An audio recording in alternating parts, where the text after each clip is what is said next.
I don't know where you're watching this video or what circumstance you're in this video, but what I want to do in this video is share with you some of my core values. And when I'm talking about core values, those are going to be your value system that is going to drive the decisions that you make. And one of the more difficult things that we have in our life is when we sometimes need to make a decision. And especially when we don't know what direction to go, how to make the right decision. Our value system is going to help us decide what is going to be the right decision, as well as what is going to be the right way to approach. And if you don't have a value system, if you don't have some essential core values, then feel free to steal or take any of mine, because these are not ones that I always develop. Like from listening to other people that have been successful and reading books, I have all kind of collected and made these some of my own. So I have taken as well from each different people that I've heard from and listened to or read about. These are some of my value systems that I use, or at least have developed throughout my life, and now that I kind of follow. And what I want to do is relate these values to you as a math student, so therefore you can see like how these can be beneficial to you inside of the classroom or as you are learning math. And again, if you don't agree with any of these value systems, that is okay. You can find your own value system. It's not me trying to tell you what to be doing, but what I want to do is show you how you can use a value system to help you get better at math. So the first thing as far as my value system is to start your day right. And what I mean by start your day right is really kind of encompasses like planning, preparing. And it's difficult because not always are your value systems going to be something you always do. I think it's always important. People are like, oh, this is like what you do every single time. And it's like, no, nobody's perfect. A lot of these are ideals that I'm constantly working through, because I will tell you, I never had a planner when I was in high school. Every single time I needed to remember a date or whatever else, I would write it down on like chicken scratch on a piece of paper. Like I never had planners. And even to this day, I've invested a lot of money in certain types of planners, even Google Docs or Google Calendar. I can't do it. For something about my brain that I just hate having the planning, like that organized structure. Like I like it in some regard, I hate the follow through. So this is definitely something that I work towards. One thing I do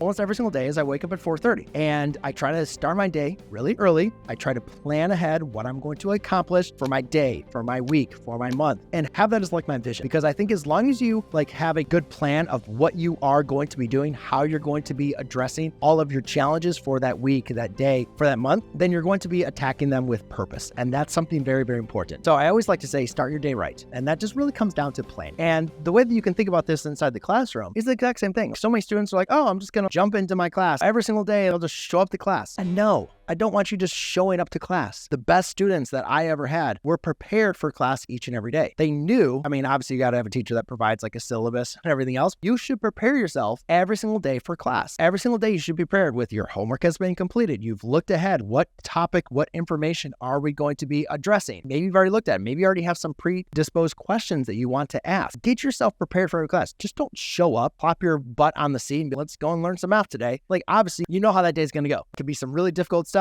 You're just not going to be prepared. If you've already looked at the material, you're like, holy crap, I don't know what's going on. I know I have to be very, very attentive. Or you might look at the material and be like, oh yeah, I remember this actually from last year. This is like review. I'm kind of good on this material. Like maybe I just need to focus on certain aspects. Get yourself prepared. Get yourself organized. I wish I could be more organized and more prepared than what I do. I will say like I got by in high school by not being as well organized as I probably should have. I guarantee you, if I was more prepared and organized in high school, I probably would have got better grades than what I did. I was talking about like getting that D in like senior year, and I wouldn't blame everything on my organizational structure. I can definitely say if I was more prepared and organized, it definitely would have put me ahead. It definitely would have helped me out. And I will say, now, as an adult, it's very, very important for me to make sure that I am planning each and every day as well as week and month. So therefore, I know exactly what I want to approach and what I want to get. The next core value is just kind of very basic. It's something that it's really, really important to me. This is one that I've had since my childhood. And I don't know why it's just kind of stuck with me. It's one that I really, really value. And that is just do what you say. It's really easy. It's integrity. If you say you're going to do something, then you do it. And I can't even tell you how many times I have said something and I'll be like, oh crap, how did I say that? Because once you say it, now I have to do it. And I think it's very, very important. Any kind of relationship that you're going to have with anybody, that they know when you say something, you are going to follow through. And it's really, really easy to get away from that. It's really, really easy to be like, they're not going to worry. They're not going to remember. They're not going to care. But no,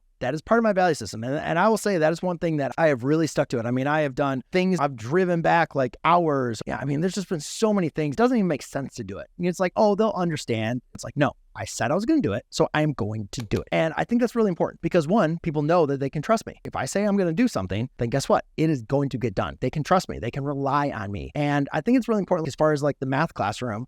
Sometimes we say like, oh, I'm going to do my homework. And then guess what? Your friend gives you a call. The friend like texts you like the next 5 minutes later. Hey, you want to go and hang out? And you're like, all right, let's go and do that. That's much better. Then you start doing it maybe like for the first 2 tests. And then guess what happens? Like test number 3. You're like, this is kind of like taking too long. I don't really want to do this anymore. And then you give up. You kind of create this cycle that just gets over and over. And then you stop following through on things that you said you're going to do. And then sure enough, guess what? Like you end up struggling for the rest of the year because you stopped following through on things you said you're going to do. Have some integrity. Whatever you say, follow through and do. I think it's critically important, not just in real life, obviously, but also in the classroom. Figure out what you need to do to be successful in that class. Ask your teacher, get your friends. All right, what do I need to do? Say like, here's my game plan. Here's what I'm going to do, and do it. Now, doing it comes back to our next core value, which is action trumps all. It's really helpful to say you're going to do something like, hey, I'm going to do this, and like, even do it. The main thing is, guys, you got to do it. You got to take action. And this is something that I think I learned, I'd say the hard way, because I always thought learning so important, right? Reading books and watching videos, and you can gain a lot of knowledge. And I've spent quite a bit of money on learning knowledge. And I remember at one time I was at this conference and the guy was all talking about, of course he was selling something. So once you knew he was selling something, it put up this guard, be careful on what he's saying because he's just trying to get you to spend money, which he was. But what he was saying, you got to be able to take action. The people that are going to be successful are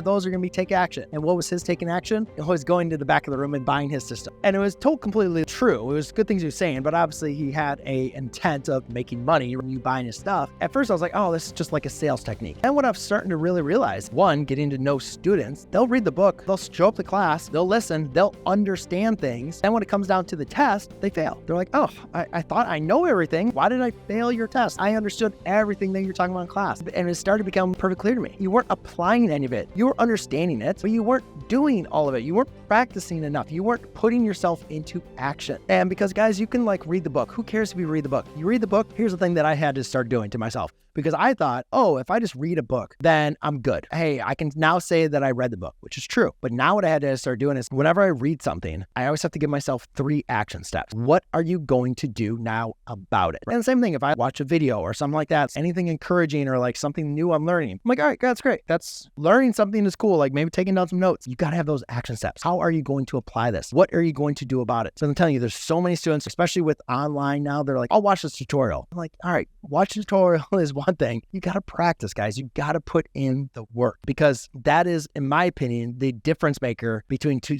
people that are able to taste success and those that never get to it is the work. You got to be able to put in the work and you got to be able to put in the effort. You can have both 2 very well educated people, but the person that has applied it and put in the work, that is going to be the person that's going to be more successful than the person that is just passively taking in that information. All right. So just don't think it's good enough to show up to class, to take notes, to watch your teacher's lectures. No, put in the work. Take action trumps all. Action is just like put in your work, but here's the other thing. If you want to bump it up a little bit more, you got to have high expectation because this is something that you got to hold yourself accountable for. And I actually didn't get this as one of my core values until I started recognizing when I was a captain my senior year. So I was captain for football, baseball, and wrestling. And I remember when I was captain for those sports, everybody was watching what I was doing. Everybody. If I slacked off, the whole team slacked off. If I pushed myself hard, running the hardest or sprint, like everybody would follow suit. Everybody just follows what I do. I am what sets the tone for the whole team. And from then on, I knew it's like, you got to set high expectations for yourself. If you set high expectations for yourself, guess what? You're immediately going to want to follow from there. And a lot of times this was kind of difficult, I think, as a teacher, because a lot of times, it was either students weren't passing my class or they were constantly complaining. I was always in parent conferences and I was like, you know what? All right, fine. I'm going to lower the expectations. I'm not going to push the students as hard. Let's realize a lot of these students are never going to use this math in their real life. Let's just get them kind of through. What I found was that didn't fix anything.